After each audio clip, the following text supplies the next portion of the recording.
Shoutout po.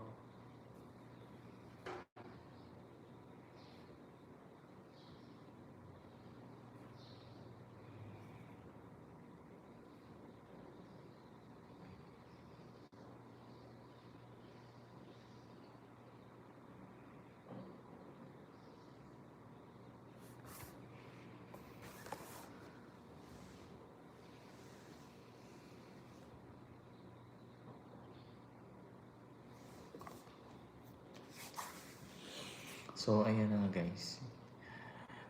Nagkaroon ng interview si Bongbong Marcos and then si Boy Abunda last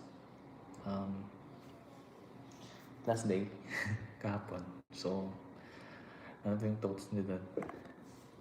So, hindi pumayag si BBM na magpa-interview kay Jessica Soho, well-known journalist, saka multi-awarded journalist. So, kasi nga daw, yung thoughts is, syempre bias si, anti-Marcos si Jessica Soho.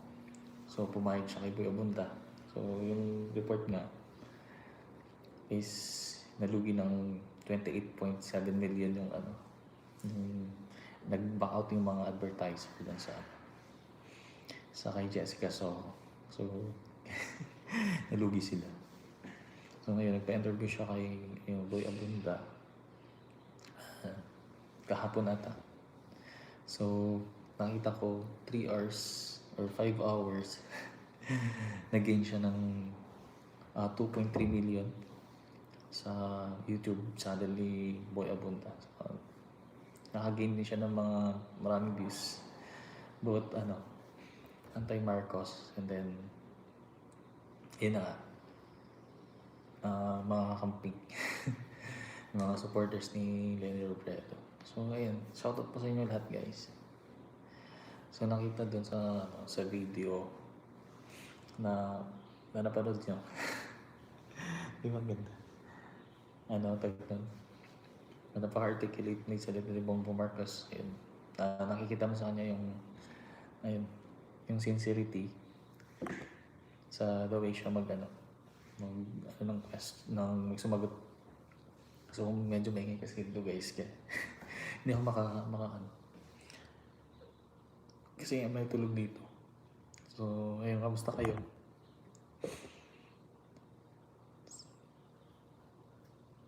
Isa sa mga niya napanood ko doon. Siyempre pabalik-balik lang din naman yung ang mga tanong. Marcos, yung martial victims. And then yung sabi niya yung mga plano niya sa kung sakaling pala rin na maging isang president. So, shoutout po sa 2 million viewers natin. So, kayo po, ano ba yung stand yun doon? Sabi niya hindi niya na daw ma-aim yung hindi niya na yung yung pagkaroon pa ng lockdown kasi nahihirapan na yung mga tao. Siyempre, isa sa mga napanood ko. Tsaka marami pa. Ayan, shoutout po sa 3 million viewers natin.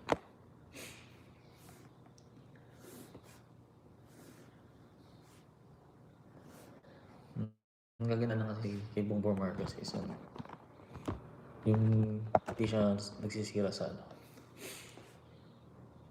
mga nakakalaban niya. Hi po, Jan Gatdula pa uli, shoutout sa'yo. Kamusta?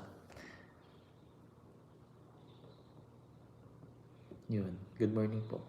Ay, mag-ano na pala. 11:46 na. So, hindi po ako nakapag-upload guys or shout out shout out. How are you po? Wala kasi akong understand.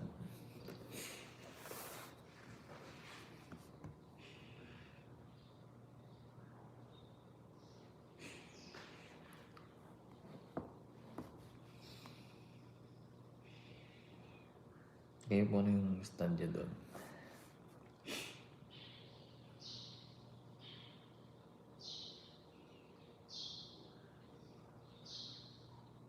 Hindi ko pa siya actually tapos panood.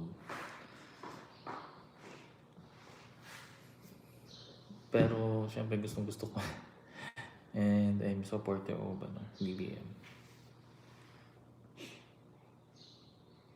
So in few days guys, hindi na ako nakakapag-upload kasi nasi-stress ako. Nasa ano ako? Nasa problema. Sa gitna ng problema. Yung pag-usapan natin, kaya baka may gusto kayong i-comment dyan.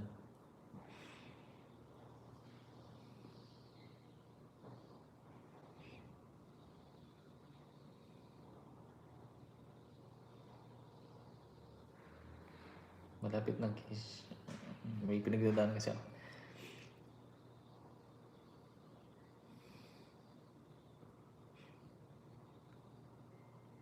Ito.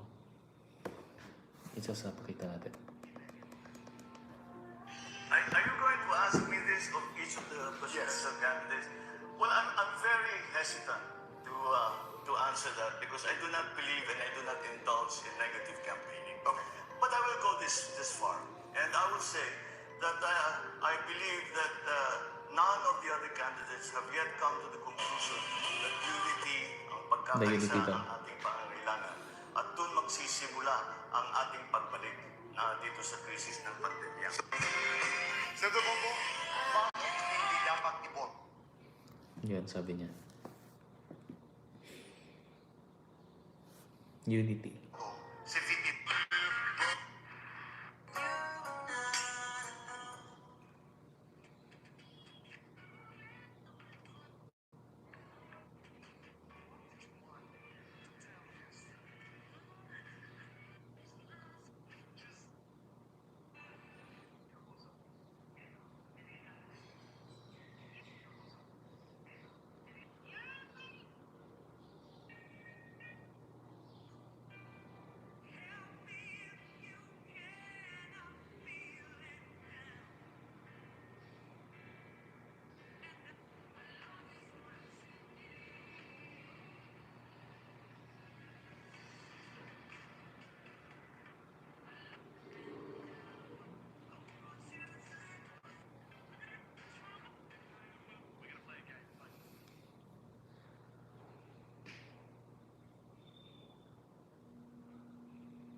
Isang online adult video streaming website. Sabi dito, ang mga Pinoy daw spend 11 minutes and 30 seconds watching porn, making the Philippines top 1, beating Japan and France. At saka ngayon, some of the known media sites, apps, Twitter, Snapchat, Facebook groups ay ginagawa ng alternative porn sites. This is a story about this young American songwriter, singer, Billie Eilish. In an interview, she revealed that 11 years old, she was exposed to porn. Hanggang naging addict siya sa porn. She was addicted to porn. And she hooked up with multiple sex partners thinking that it was normal because yun ang kanyang napapanood. And she thought that sex was violent because yun ang kanyang napapanood paulit-ulit. She revealed in her words, "Porn destroyed my brain. I was devastated. I had nightmares. I suffered from sleep paralysis. My mental health was damaged." Last December, she turned 20 and she is on the road to recover with the help of family and the community and a lot of experts. My question is this: hypothetical, nalaman at na-confirm mo na ang iyong menor de edad na anak is addicted to cyber porn. Ano ang iyong gagawin, number 1, bilang magulang? At ano ang magiging pulisiya mo pagdating sa welfare and protection of children? Well, I happen to have approached this problem. Talagang pinag-isipan namin mag-asawa ito. Kasi alam naman natin na we hear of these stories that you have read out. At kinausap namin yung mga anak namin. And to understand, so they understand that this is not normal. Maybe you'll find it entertaining, especially with all your hormones raging as a teenager. But this is not real life, and this shows for you to indulge in all of that shows a little bit of a lack of self-worth. Because sa palagay mo, pwede rin ako dyan, pwede ko rin gawin yan, ganyan pala ang tao, ganyan ang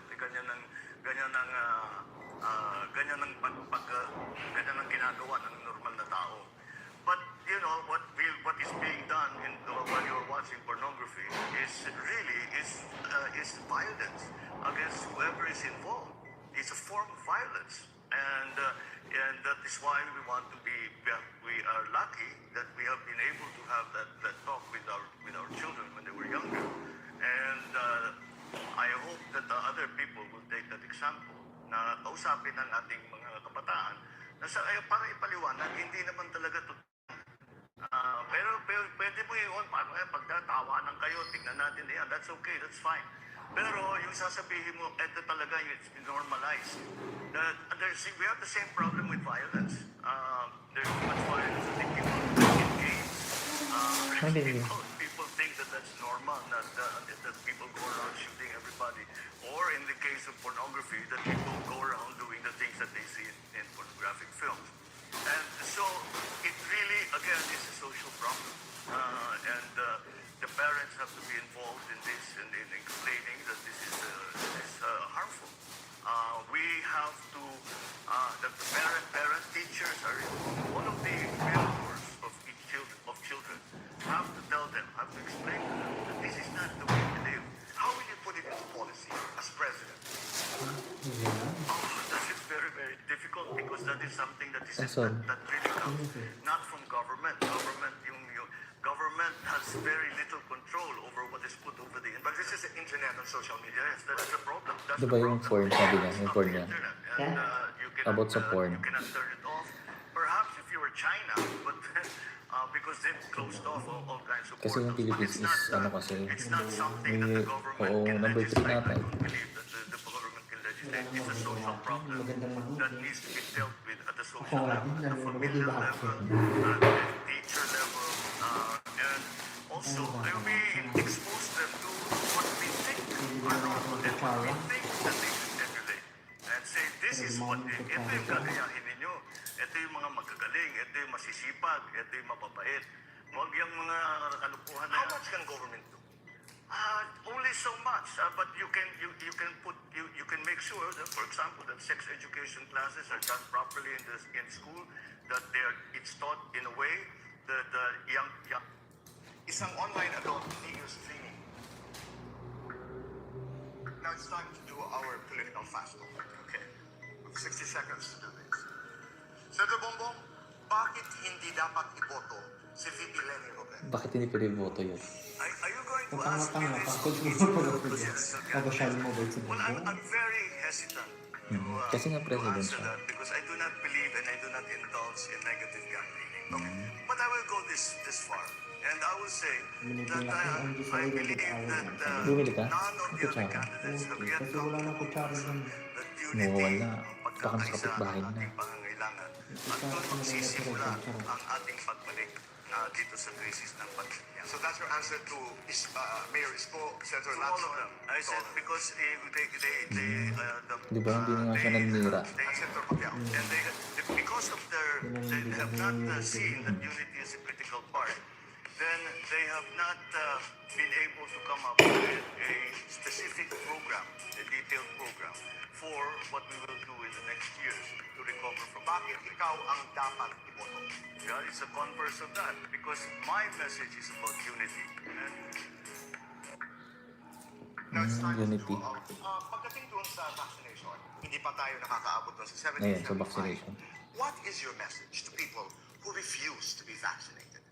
Well, they must understand that we cannot force people to be vaccinated. Karapatan ng tao yan. Hindi mo pwedeng pilitin na mag-vaccinate.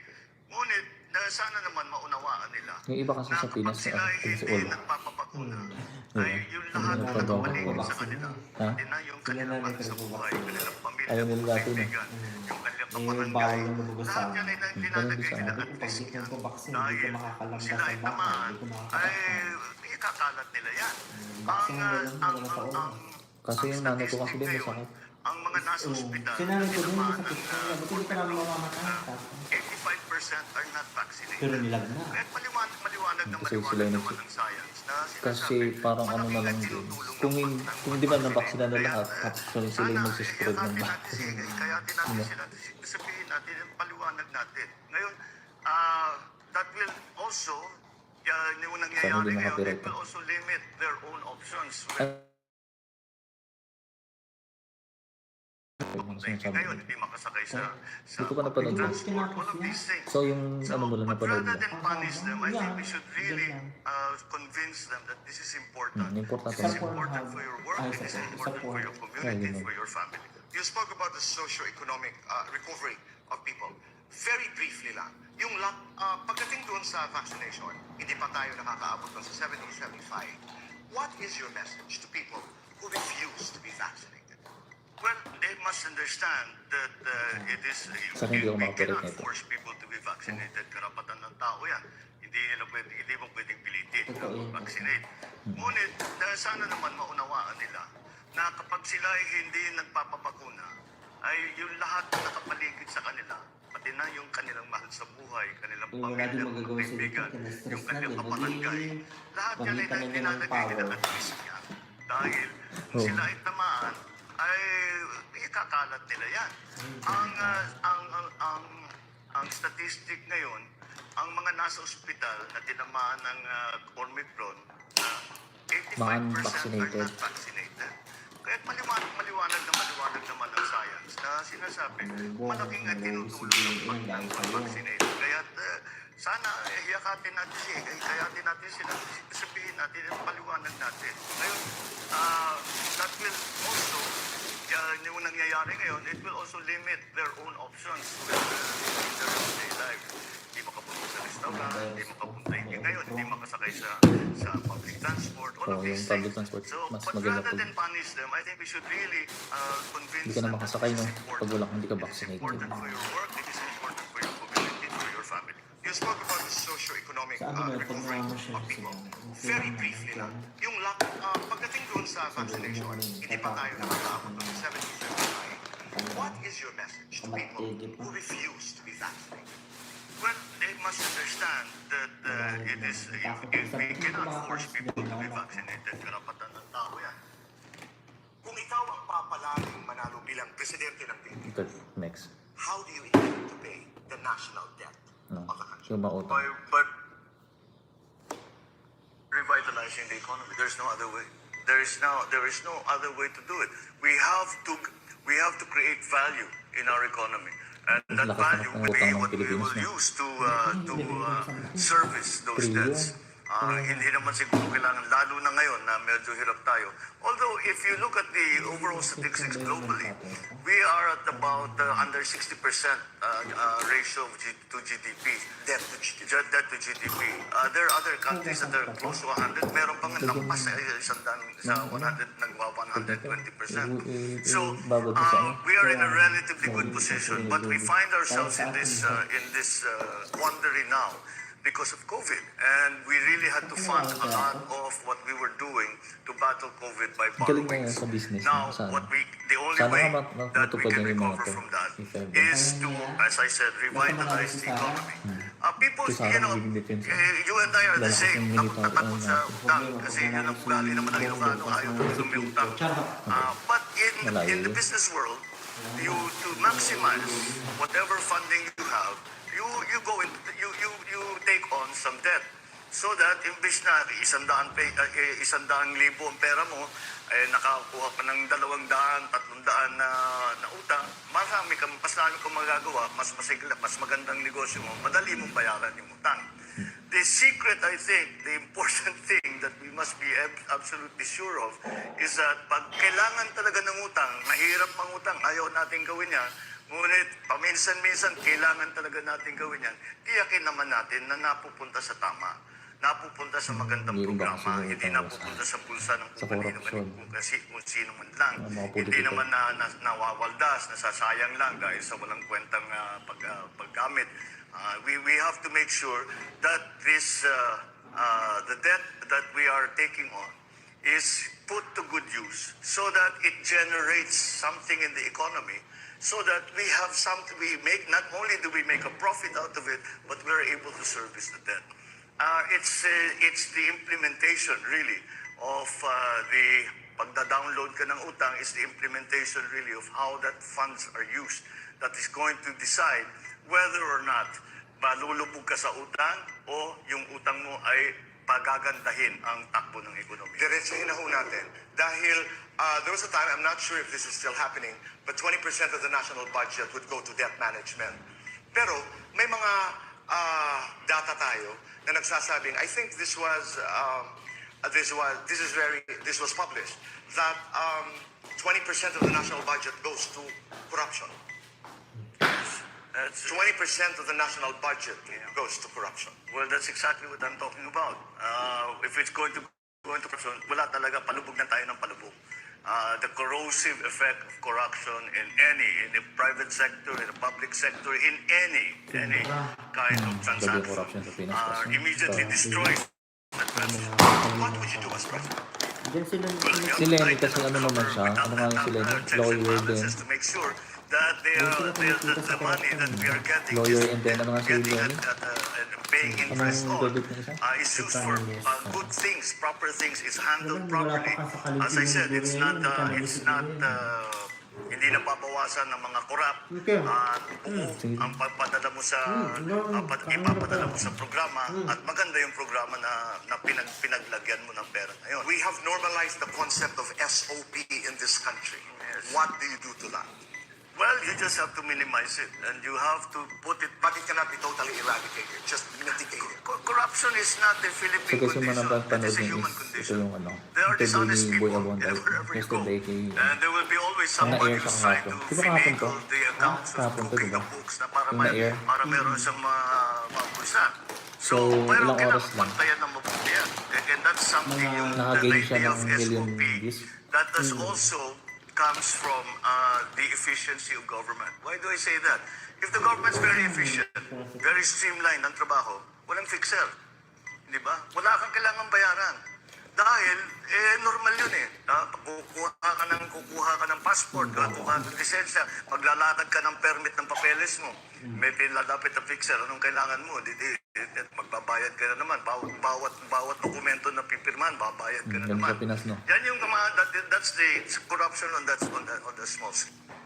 Kung ikaw ang papalaring presidente at kung ikay papalarin maging Ito, ang presidente ng abortion. Pilipinas, do you think, Senator Bongbong, is it time to enact a law on abortion that would allow pregnant rape victims the choice of legal and safe abortion? Yes, I think for very severe cases, like you say, the majority of cases are rape victims, and I think that if it can be shown that they were raped and it was not consensual sex and that got them pregnant, then they should have the choice to abort or not. The other is incest, perhaps. Kasi If sa Catholic. The mother, who is usually quite young, is not capable of mentally, has mental deficiencies, or is just Ang not abortion capable kasi bawal talaga sa Pinas kasi nga emotionally or siyempre, mentally Catholic capable to country. take care of a child, to have a child. Maybe those are the cases where we can say that abortion might be justified. But still, for me, the bottom line is, when it comes to the subject of abortion, Kaso it is a baka woman's, mag-ano na lang it din. is a woman's Parang decision because it is her body. normal na lang pag may meron din abortion na. mga Dapat unusual may cases ipapatupad na na. nare-rape, pero they keep the child. and they raised him as their own. Again, they must be given that choice. And the women, I think, well, all the women in my life, always, when we talk about this subject, when we talk about the boys, say, it's my body. I should decide. And I subscribe to that notion, and I think that's correct. But so that we do not go and get stuck in the moral issues of playing God, etc., when life begins. All of those debates that have been happening around the world coming to abortion. To avoid all of that, we can make it very distinct and say rape victims, victims of incest. If the mother's life, health is in danger, if they take the pregnancy to full term, maybe that will be another possibility. But beyond that, I don't think we need to do more than that when it comes Senator to abortion. Bongbong, this is totally against the position of the Catholic Church. Tayo'y 80% or more Catholics in this country, at ang sinasabi ng ating relihiyon ay Bawal talaga. walang conditions, abortion is not allowed. It is killing an innocent human being inside the womb of a mother. What do you say to that argument? Well, I cannot argue theology. All I argue is what the statistics that you have given me. 60,000 people, 60,000 are hospitalized. Is that the figure? Yeah. Because of the botched abortions. How many women die? Every day. That's more what I'm. And that's a more important consideration to you than, religion. If you're a public administrator, that should be the concern. Is this death rate so high? And we can do in one fell swoop, maybe we can avoid a large percentage of that. We should do it. Kasi maraming mga kwento. Halimbawa, I read a story about a woman na merong dwarfism na hindi kaya mga anak. Meron naman isang doktor na pinaaral yung kanyang nagpaaral sa kanya. She was raped. There are incestuous rapes. So, kasi ang inaalaw dito sa Pilipinas ay yung tinatawag na therapeutic abortion. Na halimbawa, ang mga doktor ay nariyan at if you are choosing between the life of the mother to save the mother, you are allowed to do it. Yun ang aking pagkakaunawa. That's right. So, in severe cases, katulad doon sa mga minention ko, you are okay with abortion. Almost certainly, because we want to save the lives of people. We want to save the lives of women.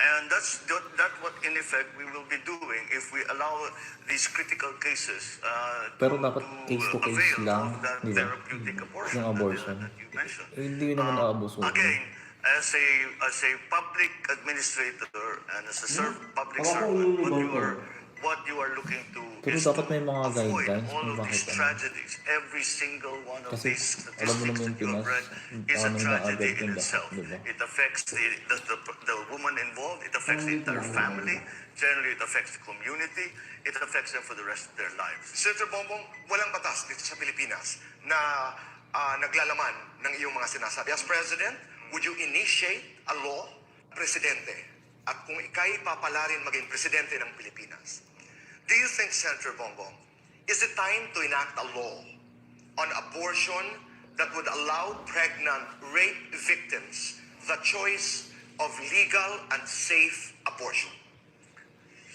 Yes, I think for very severe cases, like you say, the majority of cases are rape victims, and I think that if it can be shown that they were raped and it was not consensual sex and that got them pregnant, then they should have the choice to abort or not. The other is incest, perhaps. If the mother, who is usually quite young, is not capable of has mental deficiencies, or is just not capable, emotionally or mentally capable to take care of a child, to have a child. Maybe those are the cases where we can say that abortion might be justified. But still, for me, the bottom line is, when it comes to the subject of abortion, it is a woman's decision, because it is her body.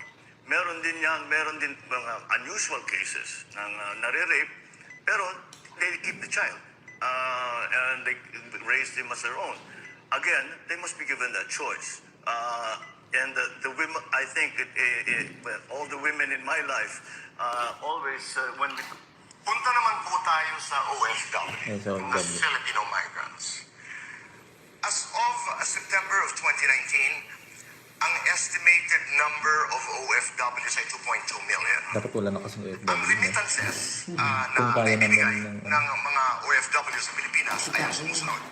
28.9 billion Ito yung US para sa dollars atin noong pala. 2018. 30.1 billion US dollars noong 2019. 29.9 billion US dollars noong 2020. And 25.9 billion US dollars as of October 2021. Sa 2018, remittances sent by OFWs accounted for 11% of the total GDP of the country. Sa kabilang dako naman, Senador, may tinatawag na social cost. Ito yung unquantifiable social cost that contributes to the destruction of the Filipino family. Kung ika'y papalarin maging presidente ng Pilipinas, how do you Marami balance kasi the naabuso din mga economic OFW. contributions of the OFWs and this unquantifiable cost, Tsaka ang social laking cost, padala pala, no? that contributes to the Laking padala. destruction of the Filipino family? The ideal is that nobody has to go. That we have enough jobs here in Kaya the nga. Philippines na hindi na malaking nila sahod. kailangan magbiyahe sa abroad. Unless talagang not Hindi by siya necessity necessity. anyway. That Parang they have a choice to choice remain here nila, in the no? Philippines. Baka may magandang pwesto, di puntahan nila para mas malaki ang kikitain nila. Nakasama po ang But pamilya mo. we have to give them access. The ideal is to bring them all home if they want to come home. But of course, we are a long way from that. And you are very right. It's not spoken of very much, but we should speak of it more. Because there is a tear in the social fabric pagka matagal na nawawala ang OFW and with all the problems that it brings. So, what again, it boils down to jobs. It boils down to jobs here in the Philippines. And the only way to bring those people home, to bring our workers home, is to provide them with jobs. The Tapos yung salary 700,000 tayo, or no? so that Pag have yung been salary. repatriated from other countries, they left the Philippines because they could not find jobs. Now, we have to find them jobs here May in the jobs, Philippines. pero And yung, salary, patong-patong ang talaga ang liit-liit. naging problema dahil dito sa COVID. Lalo na COVID. The original concept of OFWs was in the early 70s after the oil crisis when the Middle Eastern countries suddenly found themselves loaded down Shut up with po. plenty of cash because tinaas nila ang presyo ng langis. And so they went into a building spree. And we're spending, I think Saudi Arabia was spending $10 to $12 billion in 1974-75 a year on infrastructure. We wanted to take advantage of that, and we did. But the idea was they were contractual workers. Pag natapos yung kontrata, natapos na yung building na ginagawa nila, natapos yung kalsada na ginagawa nila, uuwi sila. Hindi sila may iwan habang buhay, doon na silang magtatrabaho. Unless gusto nila yon. So that was the concept then. But we have become so dependent, as you say, 11% of the GDP is provided by the remittances of our OFWs. Let us recognize the contribution that they are doing to the economy and to the country. Marami mga nagsasabi, mga bagong bayani, sila talagang dapat na malaki ang tagloob natin sa kanila. Ngunit hindi natin sila tinutulungan. Now, they have just passed the creation of the Department of Migrant May Department of Migrants Workers I think na that is an excellent solution. Department of Migrants Punta Workers. naman po tayo sa So, yung pinano OFW, niya yan. the Filipino migrants. As of September, katatapos ko lamang pong hypothetical, agay ang alam natin tungkol sa COVID-19, tungkol sa pandemya. Now it's time to do our... Thank you for having me. Let's begin here. Nalaman at na-confirm. What is your message to people who refuse to be vaccinated? Well, they must understand that Now it's time to do our political fight. Over 3 million cases. Napapanahon na ba para amyendahan ang provision na ito ng saligang batas? Oo, hindi. Bakit? dahil palagay ko hindi. dahil the concept behind the way the Constitution has approached the qualifications for president is to come from the point na sinasabi anyone should be allowed to be president. Dahil mahirap, hindi nakapag-graduate, pero marunong naman, dapat pwede, kung talagang kaya, pwede siyang maging Pangulo. Hindi kailangan ng mga maging mayaman, hindi kailangan maging sikat, all of these things. And that's the idea behind that. Dapat may But we experience also have naman to kasi recognize paano that niya patakbuhin ang I bansa. agree, everyone should be allowed Kung to be president. ano siya, di ba? But not everyone can be a good Dapat president. may experience siya, So taka we ano, have to pick matalino in naman. the fix, if you want to call it that, for that is not to amend the Constitution and to amend the qualifications for president. It is to change the political system in terms of our choice of candidates. Dahil yung multi-party system, kahit na lang sino, pwedeng magtayo ng partido basta may pera siya. At tatakbo, maging presidente, wala namang hindi talaga marunong, hindi namang qualified, walang magawa. Dati, nung two-party system tayo, we had the liberal and the nationalista. Within the parties, everybody wants to be president. Lahat ng gusto mag-senador, mag-governor, mag-mayor. Pero sa loob ng partido mismo, ay namimili na. Tinitingnan sino pang pinakamagaling talaga dito, sinong ilalaban natin, sino imamanok natin na pwedeng senador. So pagpili ng isang partido, sasabihin nila, eto mga kandidato namin, ang parang mong sinasabi, eto na yung pinakamagaling talaga sa amin. Ngayon, doon sa kabilang partido, ganun din ang ginagawa. Yung Kaya pinakamagaling. kung sino man, puro magagaling ang mga kandidato dahil pinagsapong na yan sa loob ng partido. So lumabas ang pinakamagagaling, ang pinakamekaya, kahit sinong mahalal, marunong. And that I think is the way we can, the way that we can. I was a great proponent of the multi-party system because of my experience studying abroad, where I see that it has worked.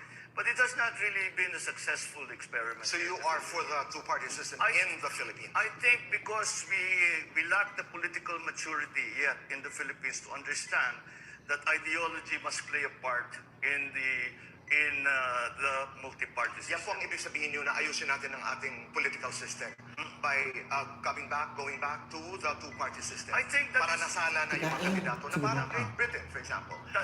There's a quote that says, every prime minister, there is no amateur who becomes a prime minister because you have to be an MP. Yes. You have to be an MP to be nominated to be prime minister. You wanted to say something, Senator? Well, the difference between that and the two-party system is that their Malalaman mo party naman stands pag-qualify for ka something. tumakbo ng When you president talk eh. about the conservative Di ba? party, they're conservatives. You talk about the liberal, they're Ewan ko kay Pacquiao, liberal bakit in ganun? their Democrats and the Republicans, may stand sa access, saka sa The abortion. Green Party Kaso, in Germany hindi ka talaga started kaya, off no? as an environmental party for environmental issues. Body who did an interview with Bongbong Marcos. Because one interview sa una Ngayong Martes.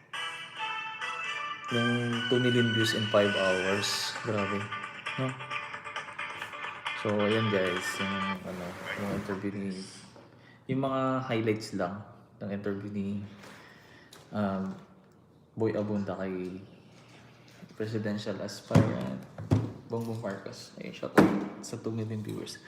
So, bakla ano yung sasabi mo to? Napanood mo yun, diba, Day?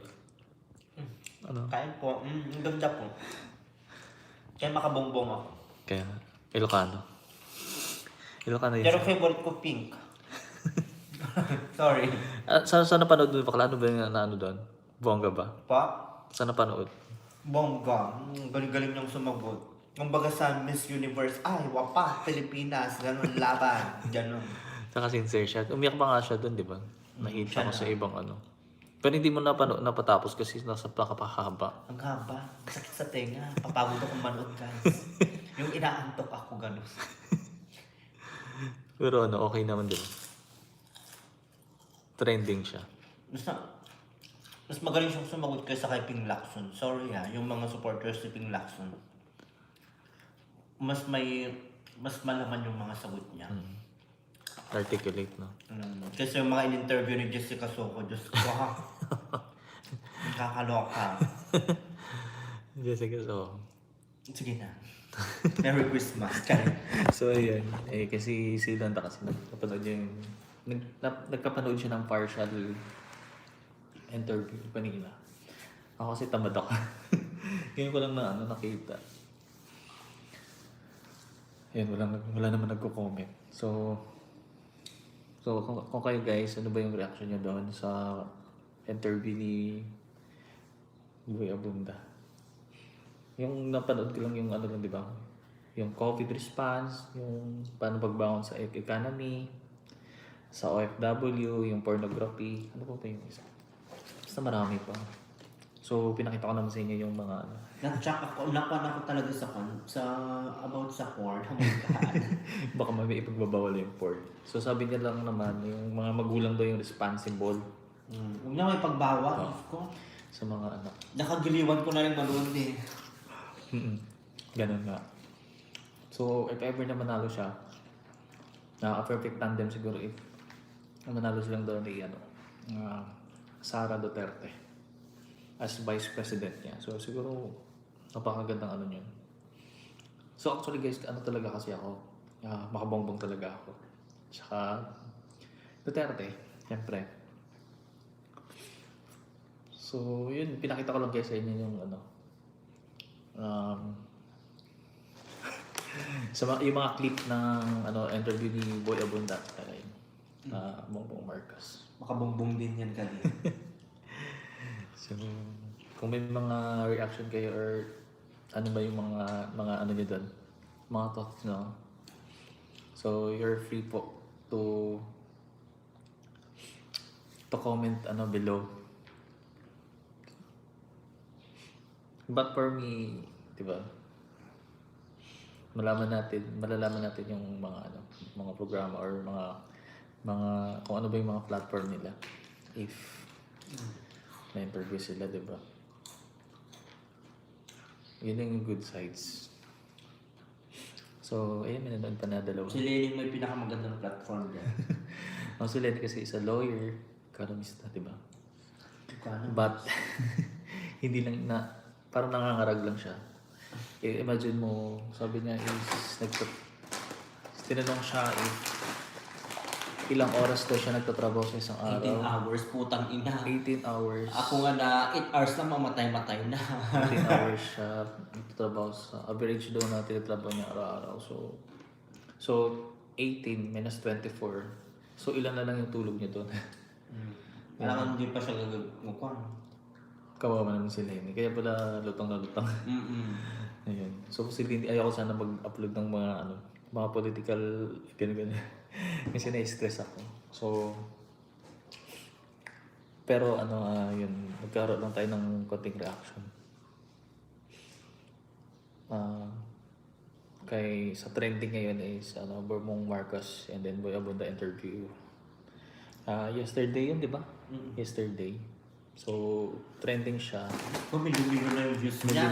Ilan na ba yung views? Yung interview ni Jessica Soho, ilan sila? Tapos, mag-isa lang ni Bongbong Marcos, wala na. Ligwak na si Jessica. Ilan na ba yung yung views niya?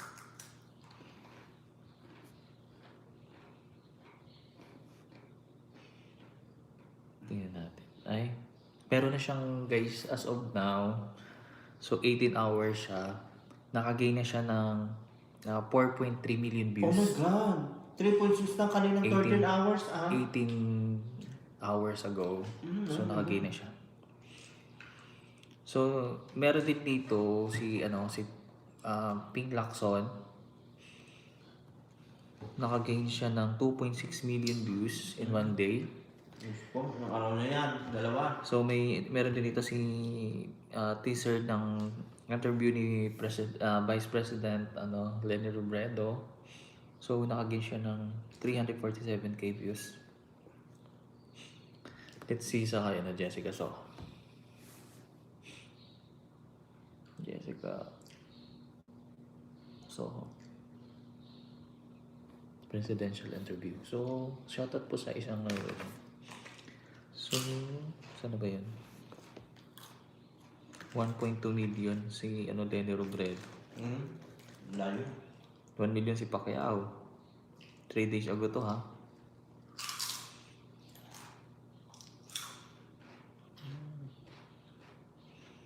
Kaya naman pala, napanood ko kasi sa ano, konti lang yung views nila talaga.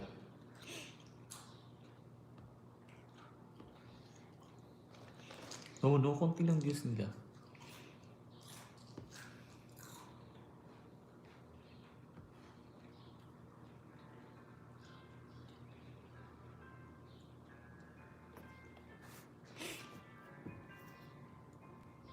So, ano, marami pang mangyayari kasi sa May pa yung ano, yung talagang election. So, marami pang mga changes na mangyayari. So, abangan nyo ako guys. Nasa Pinas na rin ako nun. Sana po supportahan nyo pa rin po ako yung ano. From time to time po, magkakaroon tayo ng... kasi wala na akong trabaho nun eh. Magkakaroon pa tayo ng mga updates. Sana nga magkaroon ng bonggang internet sa Pinas. So, maybe this ano, malalaman natin. Actually, dito pa rin kasi ako sa Taiwan.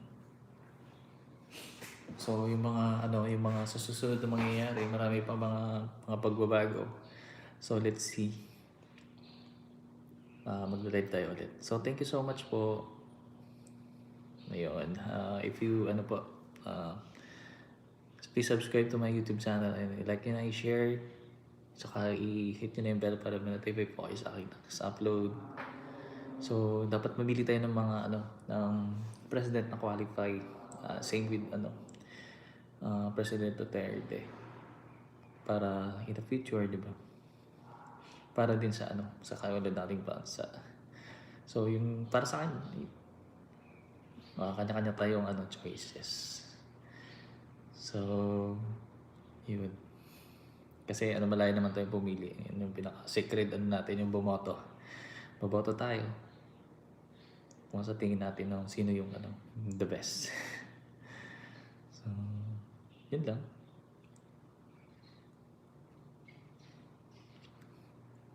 Ano ba masasabihin mo? Ayan, thank you po guys. Ayan si Yolanda. Yolanda, pagpaalam na. Bye po. Manood po kayo, mag-comment lang po kayo ha. Bongbong Marcos. For President. For President, sure win na yun. Oh my God. Bye! Sarah Duterte. Bye-bye. So, bye-bye guys.